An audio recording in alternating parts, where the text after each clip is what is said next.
Hi Tara, how are you? Hi, I'm really good, thank you. How are you doing?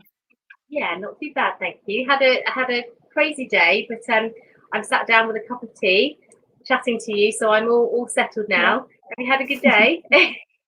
Yes, I have. It feels good just to sit still, I think. Yes, it's nice, isn't it, when you get that moment to just go, oh, doesn't it Yeah, happen very often? absolutely. Absolutely. And so we have asked you to come on this evening to introduce you to all of our families, our supporters, our followers, and just give a little bit of insight about how we're working together.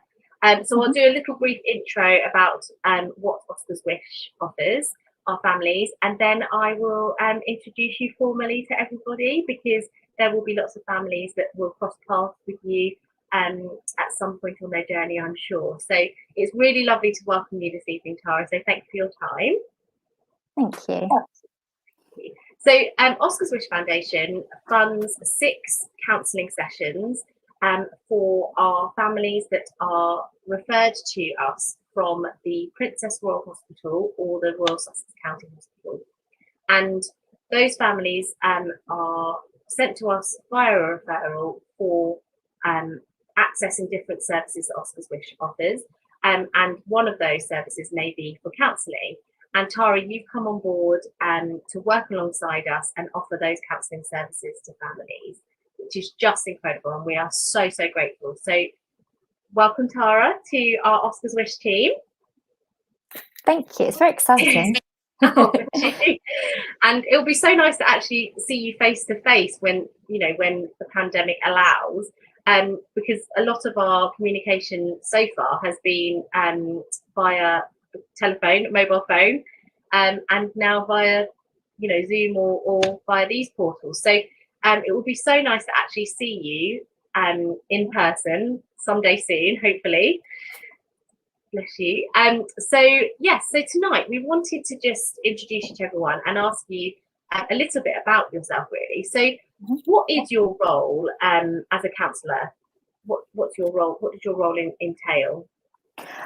So it is, yeah, just supporting people. I think that's kind of very broad, and that's for me, that's what it's about.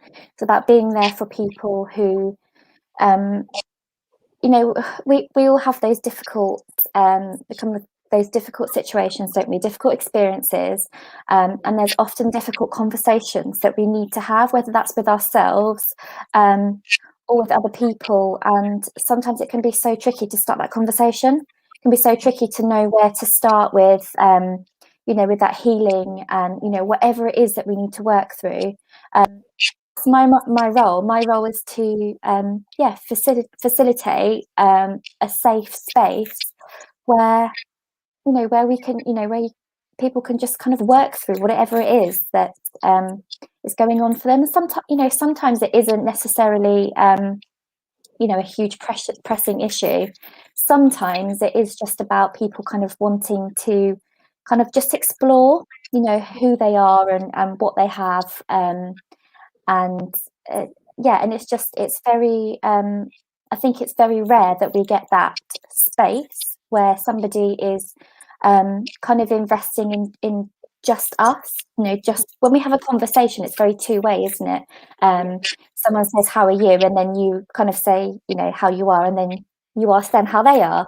And it's very kind of two-way. It's not often that we kind of get that opportunity to kind of go, actually, this is what I'm going through. This is how I'm feeling. And for someone to just kind of allow us to sit with that and not kind of necessarily rush us through or, kind of, I think often people come to counselling because it's so difficult often to talk to the people that are closest to us because they care about us and because we care about them.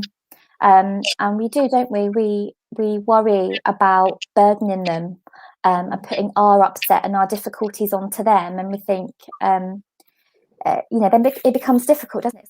All this stuff, and I've got nowhere to go, or nowhere to kind of to look at it because it's scary and it's big.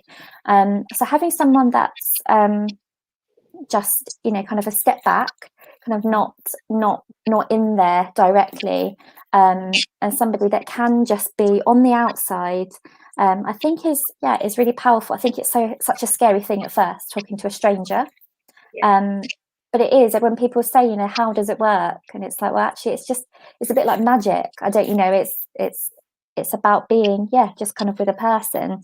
And I suppose, you know, kind of, you know, day to day, it is very much, you know, working face to face with clients, whether that's obviously at the moment online, or I work in a boarding school as well. So I work in a prep school on a Monday, and then on a Tuesday and a Wednesday I'm in the senior school. So, you know, in school it's very, very busy. There's a lot of, you know, a lot of seeing them face to face, but there's also lots of, you know, meetings, team meetings, welfare meetings. After every single session, we write notes. We keep records of every single session that we have with our clients. That's really important to do. And as counsellors, we also have supervision. People often say, you know, how do you, you know, how is it kind of hearing all of, you know, other people's stuff, because, you know, sometimes it's a lot. And that's, you know, it's really important for us then to be able to have somewhere where we can kind of take some of that work and just kind of chat through it. Obviously we can't do that at home, we can't do that with our friends, with our family, because we have to maintain confidentiality. So we have our supervisors, so we, you know, I see my supervisor once a week as well. So and obviously self-care is hugely important kind of in that as well. So there's kind of lots kind of lots that go on, I think. Being a counsellor, it involves a lot of things.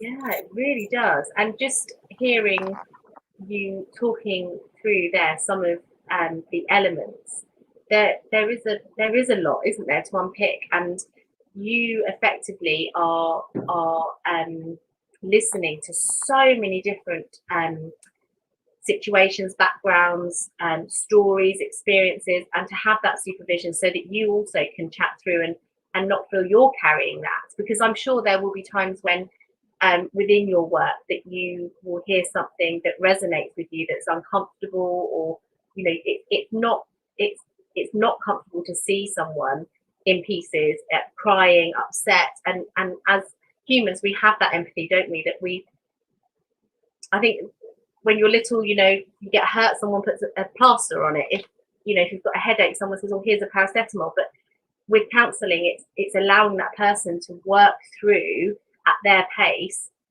and you're that person facilitating it. So it's such a huge, vast role. And it's just great to hear you speaking, because there will be so many people that may have a stigmatized thought about counselling. You know, well, I don't need counselling. You know, well, actually, it is chatting, it's offloading, it's sharing, it's that experience where that person is impartial, and it's so vital for our well-being and self-care to have that space. And I'm saying this, and I'm actually hearing myself being quite critical, because I actually haven't had counselling since I lost Oscar, but I'm really aware that now I really do think I need it. So it's really interesting that people will come to you at different points in their journey. And also with working alongside Oscar's Wish, we do offer that counselling when the families need it. And some families will want it, you know, within the weeks and months following the loss of their baby or their babies. And others will say, actually, I'm okay at the moment. I'll check in with you, and maybe a few months, maybe, you know, a bit later down the line, they find that's when they need it. So do you have any kind of suggestions as to when someone might feel ready? Does that I just feel like now I'm ready, and I'm 6 years on, whereas I at no point before that did I ever feel I needed it, whereas now I think I would. So is that quite common that people would feel that too? Yeah, absolutely. And it's really lovely to hear you say that as well, you know, to talk about being ready, because I think there's an expectation that when something really huge happens, you know, whatever that is, and I guess, you know, tonight we're talking specifically about baby loss. You know, when that happens, that's such a huge a huge thing to happen to somebody, and I think there can be that kind of that thought, whether it's kind of within us or whether it's kind of external, that bad's happened, therefore I need support, and that's not necessarily always the case. You know, grief is so individual, it's so varied. You know, where somebody might want that support straight away through their shock, you know, and through their denial, somebody else that might not be okay. Somebody else might just need to kind of be in that shock, and they might not be ready. And I think it's a very personal thing, isn't it? It's a very personal thing to know if we're ready. That looks so different for all of us. And I think especially when we're working with grief and we're looking at grief, I think it's really important to recognise that, you know, we might have, you know, even if you have counselling quite early on, I guess to not beat yourself up and to not be hard on yourself if then later on you think, oh gosh, I need, you know, something doesn't feel right here, and you know, I feel like I need some more support. It's not about you know, not doing enough or not working through it okay or anything. I think grief changes, you know, as we move through life, as we start to experience different things. Our grief changes, the shape of it changes, the texture of it changes, and so then the need of it, the need that it's kind of how we need to look after it changes as well. And that might be that, you know, we might 6 years, and then actually maybe I'd need some more counselling now, because, you know, because it will look different, it will feel different, you know, because you know, you and I and everybody, you know, will be different. So it's just a completely totally normal thing. Absolutely. So you mentioned that you're a person-centered counsellor. What is that? Could we unpick that just for people that don't understand what that is? Yes. So person-centered counselling is working with the person. So I guess how I usually explain it is, and people get kind of quite like, oh my gosh, what are you going to do then? When I explain to people that actually, you know, I'm not going to be giving you advice. I'm not going to tell you how to work through this. You know, I'm not going to tell you what's going to make it feel better, because I don't know. You know, I don't know what is going to make you feel better about, you know, about your situation, about your experience, because I'm not you. You know, I strongly believe, and that's a real huge kind of undertone to the person-centered approach, is that, you know, the person themselves, only the person themselves really knows what it is that they need. And it's my role as a person-centered counsellor is to facilitate a space where we find out what that is together. So I don't say, right, this is what I think you need to do. I just kind of offer, you know, a space of, okay, how are we going to find what you need? How are you going to find what feels right? And sometimes that means kind of wandering into things, and people go, actually, that isn't right. That doesn't feel okay. It's like, okay, well, we know that that's not it. You know, let's wander back out. And it's also about very much working in the moment as well. So, you know, I kind of won't be saying, right, you know, take me back to your childhood, or, you know, kind of won't be leading the sessions. So it's very much, you know, if somebody wants to talk about their grief one week, but then actually the following week, something has happened that day that has affected them, then it's okay to do that. So it's kind of, it's really flexible. It's really gentle. I find it a really gentle way of working. It's very much around me, you know, kind of working with empathy and working with the relationship with my clients. So that's a huge thing, you know, about kind of getting to know each other and building that trust. You know, it's a huge and really important part of the approach.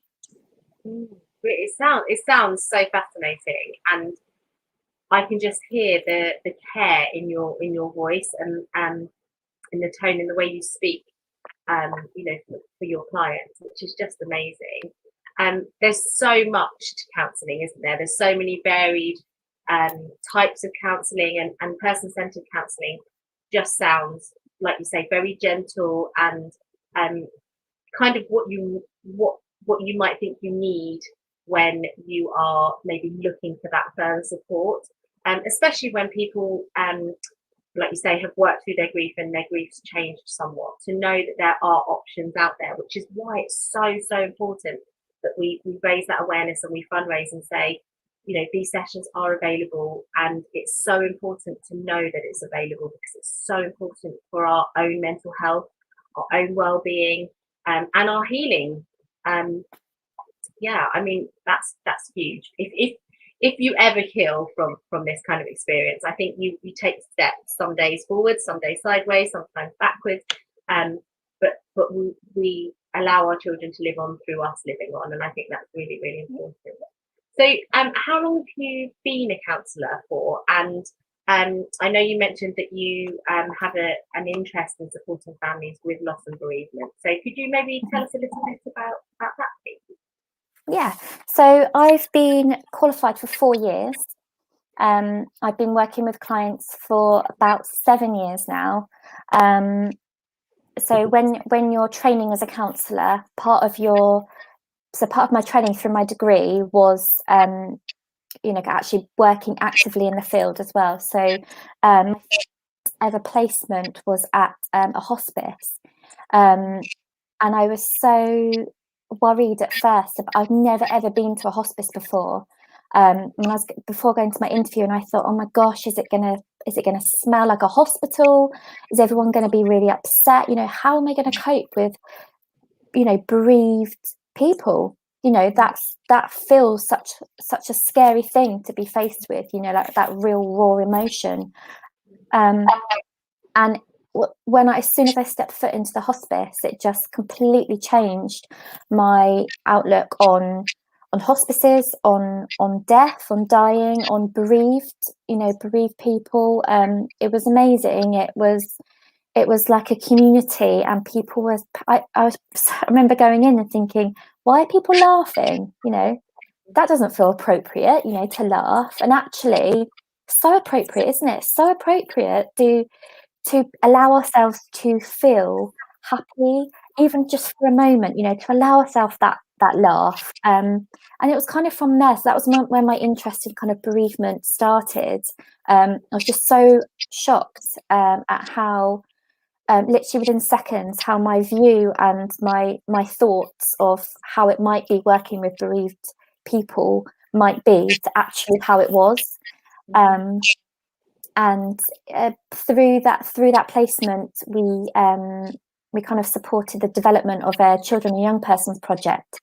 So they kind of, it's renamed, the project's renamed now, but what they do is they take on children that have been bereaved, but not necessarily through the hospice. So kind of any child in the community, and then kind of like working with children and and whole families. And it was like, oh my gosh, bereavement and death, it touches everybody, doesn't it? It touches, nobody's immune. And that was quite a it was, I guess it was kind of like, when it's something's right in front of you and you're like, oh my gosh, that's so true. And yet it's something that we don't talk about. It's not something as a society, and as in our culture that we talk about. I don't think it's something that we always do very well. When we know that someone has been bereaved, there's that kind of like, oh gosh, give them some time off. And then it's like, oh, hope you're okay. And I don't know, there's just something quite awkward about it, I think. And that doesn't feel okay when it's something that we all go through. It doesn't feel okay that there's not that kind of normalization. There's not that knowledge of how to talk to somebody who's lost. And then especially when it comes to baby loss, I think it's something that is such a taboo. I think we're getting better. We're definitely moving in the right way. Maybe not as quickly as I would like, but we're definitely getting there. And things like this, what you're doing, what you're offering through Oscar's Wish, and having me here as well, just to kind of chat and just to say, look, we're here and it's okay. we're here. But I think, yeah, it's kind of counselling can be so broad and so varied. I was kind of like, well, I've worked with bereavement. Is there anything else I like? Is there anything else that maybe I prefer? Because obviously still so new to it all. And I worked for a little bit alongside the hospice. I worked then in a doctor's surgery, which was the referrals there were very broad, such a huge range of issues that people were seeking counselling for. And yeah, that the bereavement side of the counselling that I was offering just seemed something that was just, I don't know, there was just I don't even know what it is now, I can't tell you, but there's just something that was just so lovely about the work that happens through bereavement counselling that seemed really special. And then when I qualified, I got a job with a charity that provides counsellors into secondary and primary schools, and I worked with them for 3 years. And I also set up my private practice, so I see adults with kind of any kind of issues, really. I really, really love working with bereavement and anxiety. And obviously, and I get to work with you as well, and with Oscar's Wish, and to get to meet some really lovely people that have just had the most heartbreaking experiences. And it's so rewarding just to be able to be there just for a blink of their story. There's something so lovely about just kind of being invited in. I think that's the thing, there's something about counselling, it doesn't work unless the person that is accessing counselling wants it to work. Quite often people say thank you to me, and I have to kind of say, well, actually, you've done the hard work. I've been here and I've listened and I've made sure that the space is, kind of been available, but actually that's one 50-minute session a week. How many 50 minutes have you then gone away and been by yourself and processed and done all of that? It's it's so lovely. Just incredible. You have such an interesting story, and it's so lovely to explore the bigger picture. I think this is so powerful because very often, like you say, there will be some of our families, some of our clients. I don't tend to use the word clients because they don't feel like clients to me. They are our families, but they will, like you say, go along. They'll have their 6 50-minute sessions, and then they either carry on if that's what's right for them, or they will go their separate ways. And it's so nice to have more of an understanding of who might be seeing them, so that they can have a wider understanding of the bigger picture behind our counsellors, because we are all humans, we all have lives, we all have roles, and sometimes those roles are intertwined and help. There may be lots and lots of similarities with the person that you're seeing, but you are there obviously as a professional person, as the counsellor, offering that service to them for that period of time. But outside of that, we are all still human, so we will all have lives outside of that. And it's just really lovely to hear some of your experience that feeds into the counsellor that you are and the service that you offer. I've absolutely loved speaking to you tonight, and I know we could chat for a very, very long time because there's so much to talk about. But I think it'd be really nice to maybe follow this on with another video, maybe in a month or two's time, and just see if there are any questions from some of our families, from some of our viewers that might come up that we could answer going forward. Because inevitably there will be comments from people that have had a good experience, maybe a more complex experience, because not everyone will gel and build that great trusting relationship with their counsellor, and they may then need to seek support from another counsellor, and that's okay too, because we're all human. So I think it'd be really nice to offer now, if there's anybody that has any questions, you're welcome to either comment in the groups that this link will be posted in. The comments will be turned off on our YouTube page, only because we don't have the manpower at the moment to facilitate answering those, but it will be on our Facebook page. So please, please, please, if you've got any questions, pop them over to us. You can email them to us or comment in the group. And if you're happy, Tara, maybe in a month or two's time, we can put those to you and explore those further. Yeah, that'd be lovely. I'm really up for that.